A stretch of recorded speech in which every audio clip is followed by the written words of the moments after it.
Thank you so much, and thank you everybody for being with us this morning. I hope that you're enjoying the conference as much as we are. Really, it's a pleasure to be with you. So yes, today we're going to be talking about one very important topic for everybody. This is storytelling, right? I'm sure that this is something you've gone through all your lives, right? Whether you've started in research about a week, a month, a year ago, whether you're a veteran like myself, you've been at it for more than 20 years, telling stories is always something important in our presentations, right? And it's even more important these days, because guess what? The data that we have is a mountain of data. We've never had as much data as we have now. So being able to synthesize the information, make sure that we're actually providing the best we can in our presentation becomes essential. So, yeah, my name is Hugues. I'm the person heading the research consulting team here at Quantilope US. I've been really in market research for some time now. And I started really my journey in large market research organization, really focusing on advertising and brands. So I did quite a bit of storytelling in the process here. And I started my journey in market research, really, it was kind of a fluke in many ways. I was looking for something that was in between the conventional science part of it. I love maths. I was not very good at physics, but I love maths. And at the end, also liked things around consumer behavior. Understanding what's in the heads of people was something that fascinated me. So market research is something that's always been very dear to me throughout my whole career. So I'm joined today by the wonderful Gianna. Here is Gianna with me. So Gianna, again, congratulations on your promotions. And my first question to you is, how did you come to work in market research? Great question, Hugues. Very similar to your experience, it kind of just fell into my lap. Like any senior was doing my senior year, I was interviewing for a bunch of internships. I stumbled upon an agency that had an insights team, and they asked me, do you like math? And let's just say a little lie, never hurt anyone. I basically went along with that internship and ended up just jumping into research projects and realizing it wasn't really about the data or the numbers, the math behind it. It was more about telling this story, and that's really what sucked me in. So from there, I worked there about a year and then worked at Ipsos for about 3.5 years, where I focused mostly on quant research for various clients from telecom to CPG. So now, Hugues, I'm going to turn it back to you, and I would love to know more about your first presentation experience and kind of just tell us how it went, how you felt about it, any good details like that. Wow, this is a very good question, Gianna. It is a great question, and actually, I'm thinking about one of my first presentations when I moved to the UK. I was asked to do a presentation about copy testing. So my first copy testing presentation, right? The ad was not great. I knew that was going to be, I'm going to be a little bit in trouble here. So I revised and revised again, put together the best presentation I could. The analysis was there. The reasons why the ad was not functioning that well was there. I went to page 4 or 5 of my presentation, pretty much there. And then the planner started asking me lots of questions, right? And from there on, my presentation was somehow derailed. It was not as strong as it could have been. I was not able to make that connection with my audience with a message, right? So I kind of reflected on this. It was not the worst presentation, right? I had all the data and everything, but I was thinking I could do much more than this, right? I had all the ingredients of a success. But I reflected and I thought, you know what? The reason why this didn't work as strongly as it should is because I didn't read this into a story, right? If I was able to harness the power of all the analysis that I've done, I would be in a much better position to be much stronger with my presentation. And that was the beginning of my journey, so to speak, right? In terms of like creating storytelling presentation. And this is what we would like to share with you today. So it's not going to be rocket science. We're just going to inspire ourselves from 2 things, essentially. Our experience, Gianna's experience, and my experience in working in the field of advertising from an evaluation standpoint, but also some of the experiences from experiments that have been done in the psychology field, just to illustrate some of our thinking. And what we want to be doing today is give you a few tips, ingredients on how to build strong presentations. Let's start with a figure. I promise there aren't going to be many percentages in this presentation. I just wanted to share that with everybody here. Think about this. When we ask insights managers what is their biggest challenge, 33% of them mention storytelling as their biggest challenge. Just let's pause for a minute. 33%. That means like 1 in 3 presentations that we're actually doing are not really hitting where they should be hitting, right? We're telling the data is there, the analysis is there, but we are not really creating value out of this for our clients, right? And that's, of course, an issue, something that we must address. So what's the value of stories, if you think about it? There's basically 3 elements of the story that are important. First of all, a story helps to remember insights, right? If you have insights and you tell them in a storytelling way, then they're going to be remembered. And when that happens, what you start doing is to create insights within your organization. You create impact, strong impact within your organization, right? So that's the second thing that's very important, generating that element of impact. But none of those things are going to be working if you don't have something, an element of emotionality, of personal ability in there. You need to inject some element of personal in there for the story to be memorable and impactful. We're going to be looking at all those 3 aspects, right, because they are absolutely key to everything that has to do with storytelling. Let's start with memorability. And this is a little experiment that a marketing professor did a few years back. So she had this group of students, and she was basically asking them to do a very simple task. They were handed a piece of material, and they were asked to prepare a pitch presentation, right? So students prepared, they do their pitch presentation, and after 10 minutes, the teacher, the professor, asked them what they remembered from the presentations that were actually done. And not so surprisingly, only 5% remembered the hard facts, the data, the statistics. The vast majority did actually more concentrate on the story. So all the presentations that had stories in them, they could actually remember them. All the presentations that didn't, they didn't remember anything, right? So that's the power of memorability.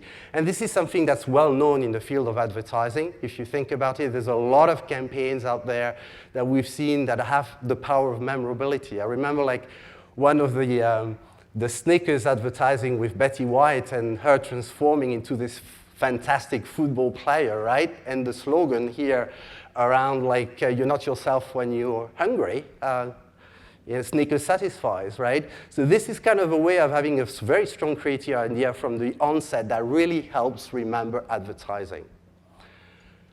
Let's move on to impact. And I'm going to cheat a little bit on this one because the original experiment that was done, I just tweaked it a little bit to make it a little bit more personal. So I love basketball. I'm a basketball fan. If there are some basketball fans in the audience there's a big game tonight. Don't miss it.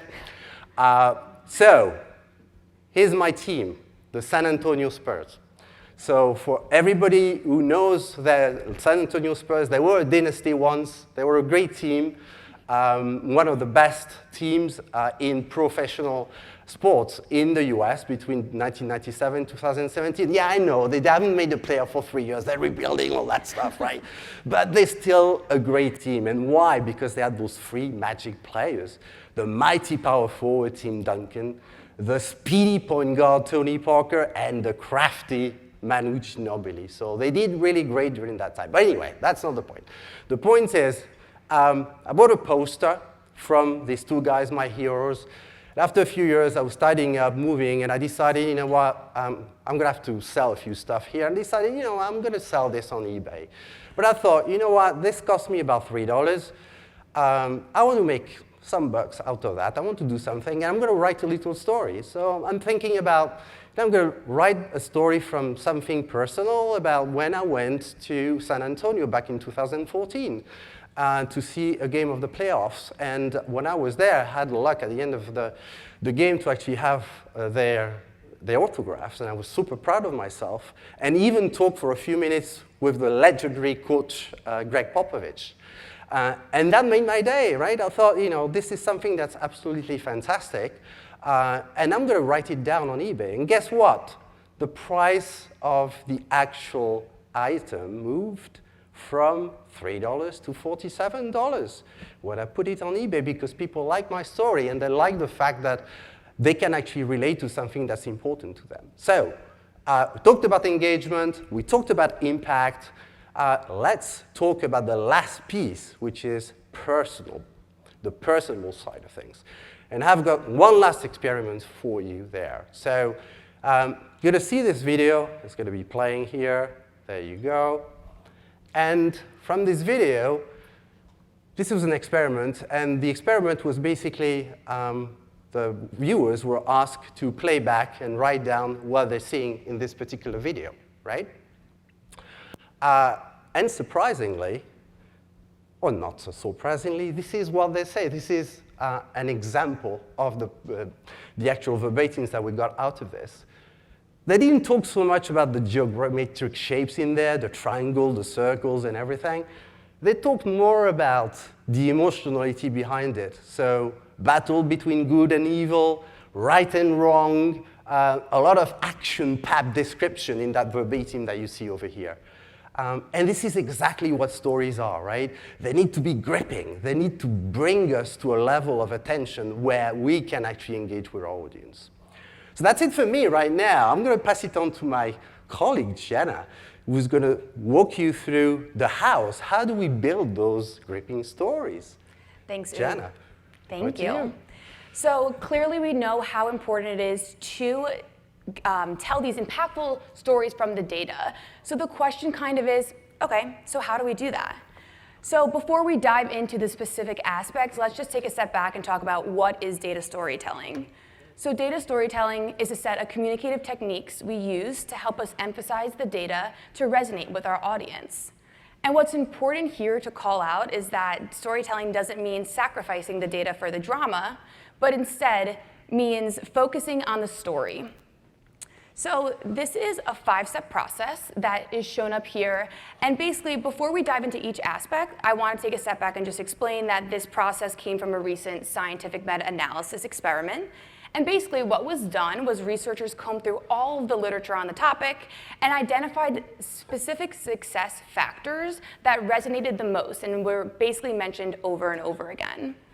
So let's now dive into each individually. Starting with step 1, our goal is to review the data and figure out where there are the differences that we want to call out. And I think what's important here is, fortunately, I think we can all agree, the days are over where we have to comb through Excel and comb through data sets to find the relevant differences, and instead we could focus our time somewhere else. So as researchers, we know there's so much data, there's endless data. It doesn't really stop. So what we could do now is really lean on technology to help us find this story. And so we can, instead of focusing on which data to look at, what data point to visualize, instead we could say, okay, so what's the story? And now I want to take a step into our Quantiloop Insights automation platform to show you how this could help.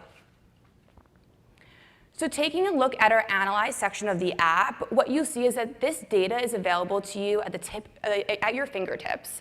So if you go over on the left-hand side, you see our variables section. If you simply focus on a question that you want to look at, the data will pop up in real time. And so for this example, I want to talk about our makeup syndicated study that we ran a few months back. Let's focus on the brand MAC.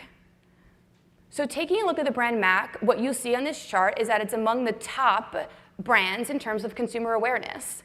So when you actually hover your mouse over the MAC bar chart, you'll see that there is live tests of significance popping up, showing us there's a significant gap between MAC and the leading competitors of CoverGirl and L'Oreal. So now we have the data, and you may be wondering, all right, so 79% are aware of MAC. Who are those 21% not aware of MAC? So then let's take a step even deeper. And if you click on the MAC data, what you see is this table appears. And this is showing us on the left-hand side column, we see amongst those aware of MAC, and then on the right-hand side, we see those not aware. And simply by following the significant differences highlighted in black, you'll see that those not aware are actually more often to be Gen X. So that we see that 50% there on the right-hand side. So from here, we say, okay, where do we go? What do we do with this data now that we have figured out how we want to visualize it? So when you think about any good story, we all know that a good story comes from a strong tension or a strong conflict. And so in this case, I think it's important to turn to our experts. Let's talk about our storytellers, of course, Hollywood. So let's talk about a few examples of conflicts that we see. First, the conflict with oneself. Just like Mulan had to disguise herself as a man to fight in a battle to save her ailing father's life, brands transform themselves to meet strategic goals or revenue targets. Or the conflict with nature. Think about the endless presentations we've listened to the past 2.5 years on COVID and how to deal with COVID. This theme is common in brands as well. Or the conflict with society. Think about Shrek. All Shrek wanted was social acceptance. And brands and companies today are continuing to look for the newest trend. And like a great example would be the lifestyle of Gen Z or the topic of sustainability. And lastly, of course, there's supernatural market research. I know we've all had the issue of your market share goes down by 5% and you have absolutely no idea why. And this is where we could leverage market research to really help us figure that out. So now, we have the data, we've visualized the data, and we have the core idea. The next step is to figure out how are we going to convey this to our audience. And what's important here is that your audience, it changes how you're going to talk to them. Are you talking to the decision makers? Are you talking to the insights team, the agency, marketing? It's important to call that out. It's going to differ. So when it comes to bridging that gap of how you're going to convey this to your audience, there's 3 main aspects that we want to make sure we define clearly before the presentation. So this is what our audience is currently thinking, feeling, and doing, and then what they will think, feel, and do in the future. And so thinking back to Hugues' first presentation experience he was referencing about ad campaigns, let's use that as our example and think about what we want to define before the presentation.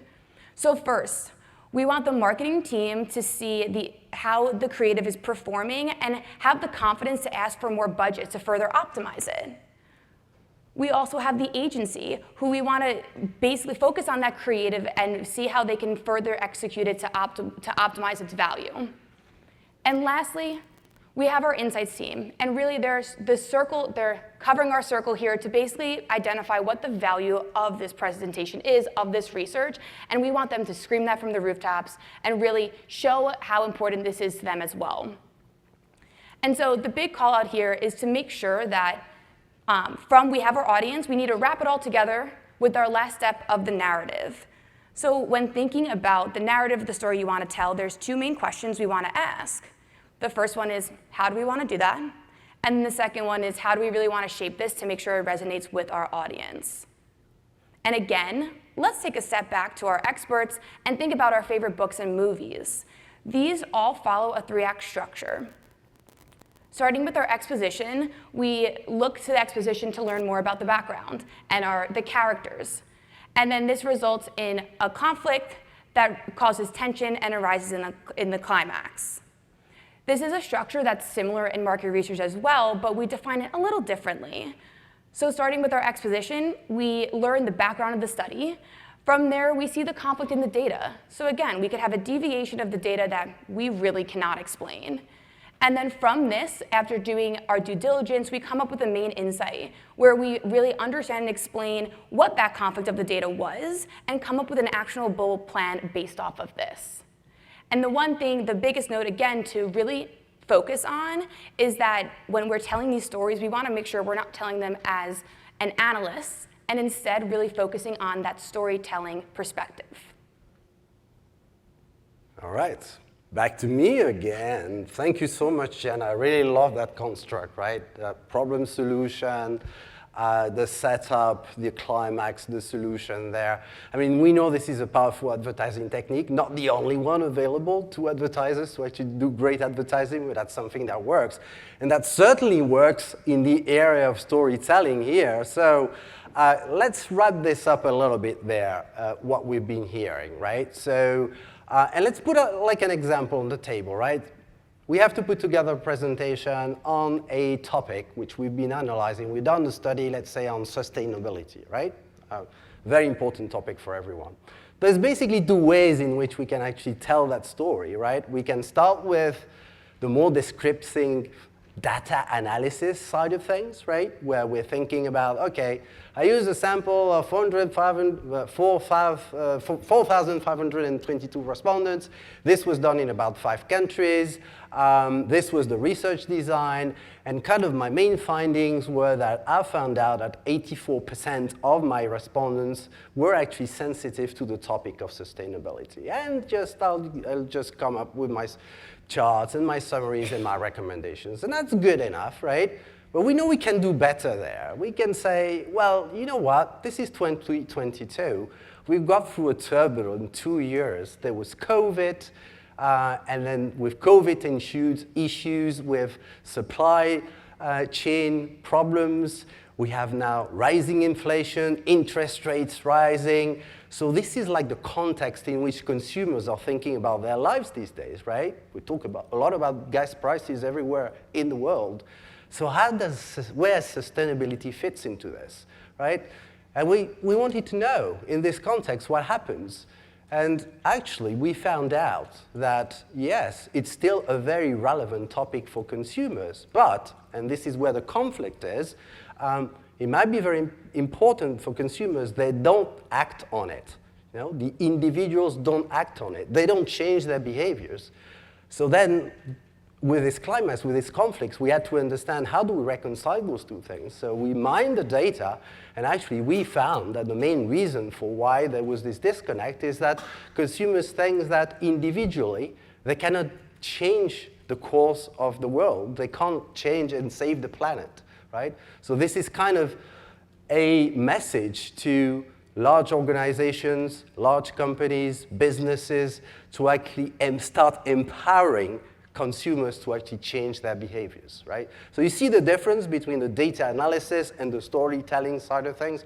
Of course, it's a little bit more engaging when we put a little bit more context around everything here. So this is kind of a little bit of an invitation for everyone here, and you know, who has to put together presentations, right? To think a little bit about that construct that Gianna just shared with us. So remember those 3 key pillars, right? The core idea, thinking about where's the conflict, what's the core idea, what's the thing that's going to be bringing the attention of my audience, right? And then based on that, understanding this audience, right? So who they are, what do they think, what do they feel, what do they do? And eventually being able to read the story in a way that's actually visually attractive for them. So that's kind of like our blueprint for success, the one that we're presenting to you today. And let's remember, stories they're as old as mankind, right? People have been telling stories since the dawn of Earth. And we know that this is what connects people individually between each other, this ability to communicate and tell stories and bring stories from generation to generation. So with that, we'll leave you to it. Get in touch with us. Again, we're Quantilope. You'll find us at the end of the corridor on the left, just as you enter there. And we absolutely would love to hear your stories. Thank you so much. Thanks so much. Thanks so much.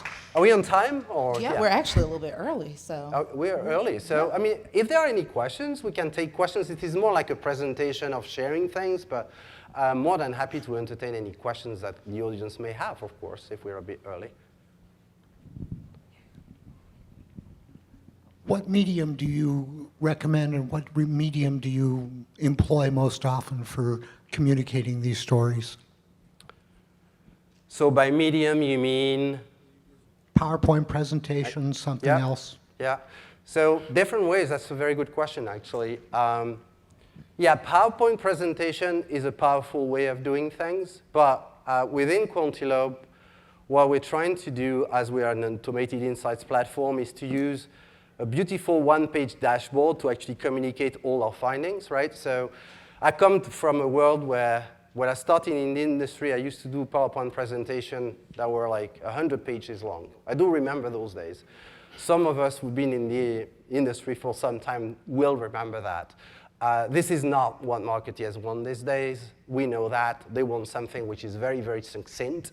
So we tend to use the vehicle of a dashboard that we have on the back of our automated insights platform that we're actually building to make sure that we distill those insights in a way that's a storytelling way, right? So that's basically the way in which at Quantilope we have to generate those insights and make those insights more impactful for viewers. But of course, there's many other ways. You can use videos if we want to illustrate something. The good thing about what we do is in the actual dashboard itself, we can actually embed all the videos that we want. So if we want to dive into something more specific, then we do it that way. Does that answer the question? Yeah, perfect. That's a great question, actually. I think some people still doing 100-page PowerPoint decks. I don't work for them anymore, so there we go. Anybody else have a question before we turn these folks loose? All right.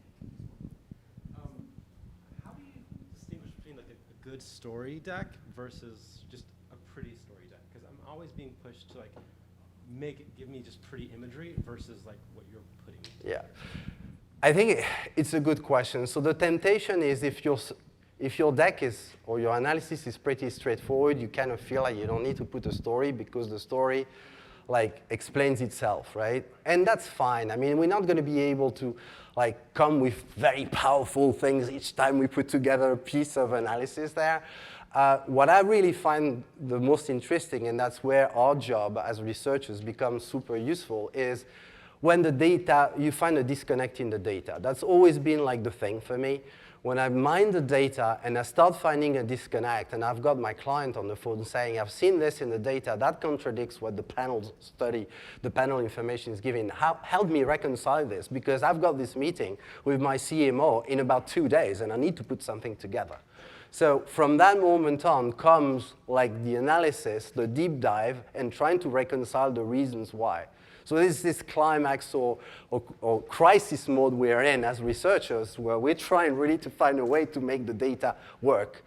That's where the good story is. And if we're able to build our deck around that central tension, that central pain point for the client, then I think we're in a much better position.